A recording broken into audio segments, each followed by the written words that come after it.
அவருக்கு வந்து ஒரு தத்து பிள்ளை அப்பு அப்படின்னு சொல்லிட்டு இருந்தார். அவருடைய வீடு நந்தனத்தில் வந்து ஒரு பெரிய காம்பவுண்டில் பெரிய 2 வீடு இருந்தது. அங்கே ஒரு வீட்டில் அவர் இருந்தாங்க, இன்னொரு வீட்டில் வந்துட்டு ஷூட்டிங் வந்து விட்டுட்டு இருந்தாங்க. அப்போ நான் வந்து ஷூட்டிங் அங்கே பண்ணிட்டு இருக்கும்போது அரசியலிருந்து விலகி இருந்த நேரம் அது. ஜானகி அம்மா அவர்கள் வந்து அப்புவை பார்க்கறதுக்கு அந்த வீட்டுக்கு வந்திருந்தாங்க. ஸோ என் ஷூட்டிங் நடந்துட்டுருக்குன்னு தெரிஞ்ச பிறகு ரஜினி ஃப்ரீயாக இருந்தால் அவரை கூப்பிடுங்க, மீட் பண்ணுறேன்னு சொன்னாங்க. அந்த செய்தி வந்த உடனே நான் வந்து அவர் போய் பார்த்தேன். ரொம்ப மகிழ்ச்சியாக, சந்தோஷமாக, ஆரோக்கியமாக இருந்தாங்க. அவர் சுகமாக இருக்கும்போது பார்க்குறத விட ரொம்ப ஒரு இதாக இருந்தார்.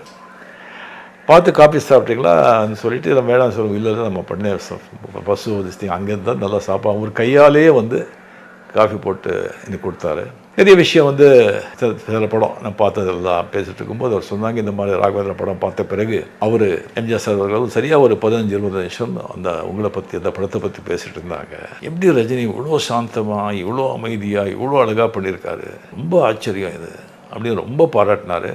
அப்படியே வந்து அவர் வந்து படத்தில் வந்து நிறைய சிகரெட் சாப்பிட்றது அதெல்லாம் பண்ணுறாங்க. நிறைய அவருக்கு வந்து ஃபாலோவர்ஸ், ஃபேன்ஸ் எல்லாம் இருக்காங்க, இளைஞர். அதெல்லாம் பார்த்து அவங்களும் சிகரெட் சாப்பிட்டு அவங்களும் வந்து அந்த பழக்கத்துக்கு வந்து இதாகிடுறாங்க. அது சினிமாவில் அவர் பண்ணக்கூடாது. நான் சரியான டயத்தில் அவருக்கு சொல்கிறேன் அது அப்படின்னு சொல்லி அவர் சொன்னாங்க. அது வந்து என்னால் வந்து மறக்கவே முடியாது.